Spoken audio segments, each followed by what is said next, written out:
Well, and I think too sometimes kind of having the pressure off might help Cade as far as That was my point. getting Yeah, his confidence back. Like, okay, yeah, I know I'm QB1, whatever. Let's say next week is pretty similar to this week, where JJ lights it up in the first half, he's done by halftime, and then and then Cade can come in and he's not gonna throw it a ton, but just no, to get back to the Cade that we saw last year, because we haven't even seen that guy, and also too, if if he wants to transfer, whatever, that's fine. Like, but still, also developing as a quarterback throughout the season. You're not going to get a ton of the snaps and things of that nature, but you could still develop and work your craft. A guy I think about is Jalen absolutely. Hurts. Like, he did that when the year he sat behind Tua. He had like some kind of ankle surgery he had to get, but he developed a lot that season, and then in the SEC championship, he came in and played really well because he did focus on his craft,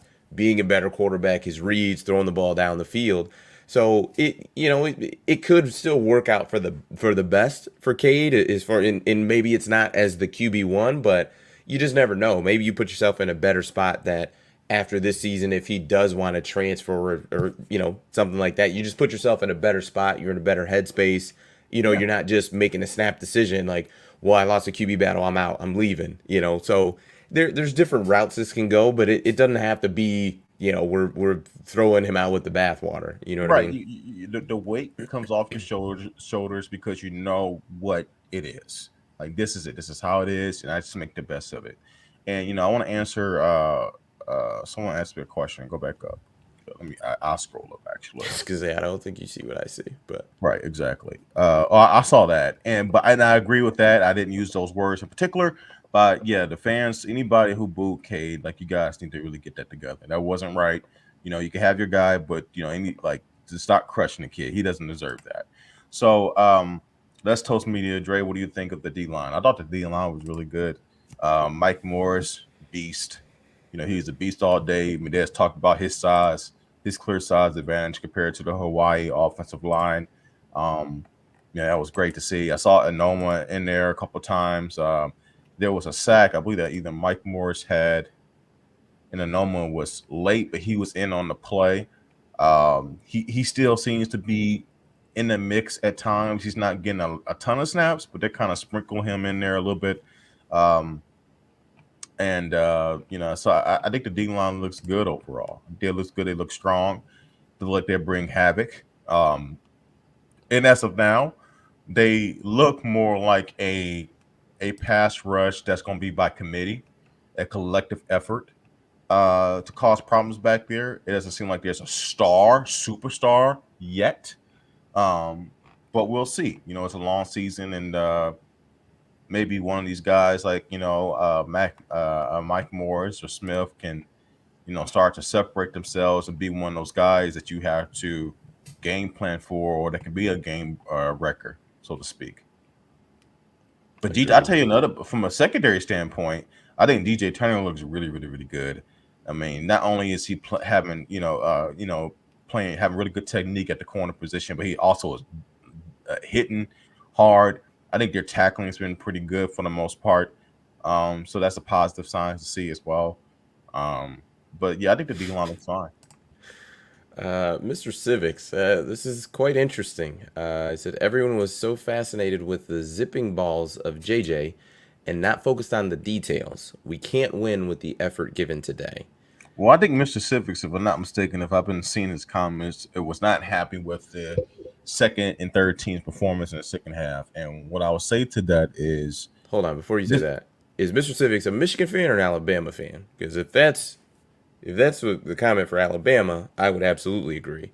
So Wait, yeah, maybe that's it. Maybe Mr. no, Civics is an Alabama fan maybe because of maybe that. you're Mr. Civics, You're Des. correct. Maybe you're Mr. Civics. Are you accusing me of having burner accounts? Are you serious Yes, right now? yes, I am. um, Go no, ahead. you know, I wouldn't say Mr. Civics that it was an effort problem. I think there's a reason why guys are second and third stringers, and this is one of those times where you're giving them game experience so they can work themselves in and learn. That's why they're not starting. So yeah, you're going to see a drop off in performance. I don't care who the opponent is. You're going to see a drop off in performance when you start to see the second and third stringers come in. I don't think their play was egregious. I think for the most part they maintained a level of dominance, over Hawaii. It's not like I saw but the second and third stringers on par, and even with Hawaii, I still think that they were still heads and shoulders better than Hawaii's first string guys.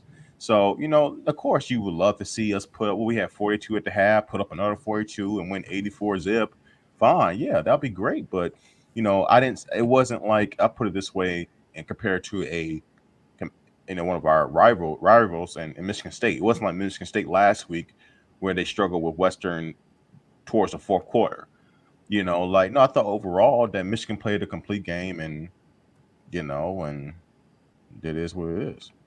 I thought they did fine. I think they'll be fine. I think that no one is winning a national championship based on their third, fourth, and fifth string guys. It's your two deep, your starters, who your absolute 11 best, and then guys to back them up. And it's those guys little by little. Like it's not, well, we need the whole backup offensive line to play well. If we have, for instance, a guard go down, we need that next, guard to come in and play well. So I think Michigan's fine. I think number one, you come out and take care of business, but number two, it's hard to gauge against a team that's honestly not that talented. Like, Yeah.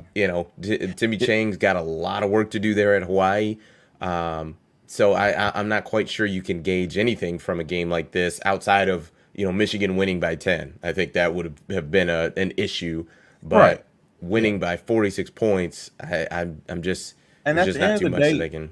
like I've said this a couple times to string guys. At the end of the day, when you look at today, what happened around the country, uh, it could have went a lot worse. It was something I in the mean, water. You text me that. I'm like, there was some what in the is water going today, on man. I'm today? like, what is going? Like, it's because it's funny. It's like it's not like a quote unquote upset. Texas A&M is 18th or 20th in the country. They lose to Appalachian State. We're talking about a top 10 team, two top 10 teams losing to Marshall and Appalachian State. Marshall went into South Bend. Mind you, I thought the Notre Dame team that for the most part played a very competitive game versus Ohio State, who was a top 5 team in the country, right? And that's their home opener versus Marshall. That's how they perform. I couldn't like it's egregious. It's absolutely egregious. Mind you, think about this. Appalachian State had what was it, 63-61 loss against North Carolina. They gave up 63 points. So you mean to tell me that North Carolina can put up 63 points versus Appalachian State, but you score 14 at Texas A&M? What is going on here? Like it was insane what I was seeing. Like it. I couldn't believe it. And it's yeah, man. So at the end of the day, look, Michigan is exactly what they needed. They took care of the business, guys, because a lot of schools that can't say that. Mr. Civics is very serious about this, but he says can't win a championship if we allow Hawaii to beat us in the second half. It's not quite how football works, but I mean, Mr. Civics seems pretty set on this point, so I don't think we're going to do anything to sway his opinion, and that's fine. Thank you for tuning in. Rob2068 says McCarthy's already been named next week's starter. Yep. Enough that. And I think I think we've finally gotten to the point that I have been begging to get to as soon as humanly possible of making a decision and let's move forward with it. Yeah, but hopefully this is not a week to week thing. Like how Jimmy can be. He could be funny, and he can. Can't you see him like just literally just like it turns out the official announcement just kind of pushing this like 4 or 5 weeks from now, and he's just doing this at every game. Like people ask him who's going to be the starter next. Do you know who's the defensive starter? And he's going to say something like, "Well, this is a process, and we're evaluating each week, and we'll take each game as it is and make the decision based on what we see at that point." I feel like he understands like what is at stake now. Like, you know what I mean? Especially because you've won the Big Ten. You know what I mean? Like you've been to the playoff, like so I don't know. And he's also changed things a bit too, because like the offense is more open than it's ever been when JJ is in there.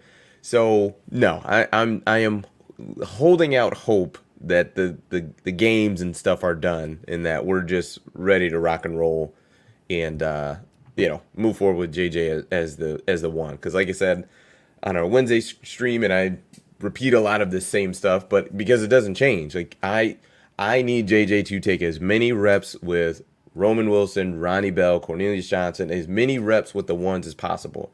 Like that is what matters. Them getting their chemistry down, and it looked great today. It looks great, but nonetheless, what is it going to look like against higher level competition?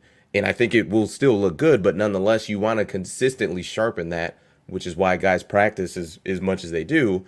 You want to always sharpen that as much as you can. Any and every rep JJ can get with the ones, because he is now QB1, is only going to be a benefit. So when you're talking about splitting reps, or last week when either they're splitting reps as Cade and JJ being QB1, or Cade is taking all the one reps because he's going to start that week. That's a full week that JJ is having either none or less reps with the ones than he needs to. So hopefully now with him being named the starter, it's going to be, all right, JJ, you're taking the ones reps, Cade, you're taking the twos, and so on and so forth. So that is my hope, is that the competition is closed and done, and we are giving JJ all the reps.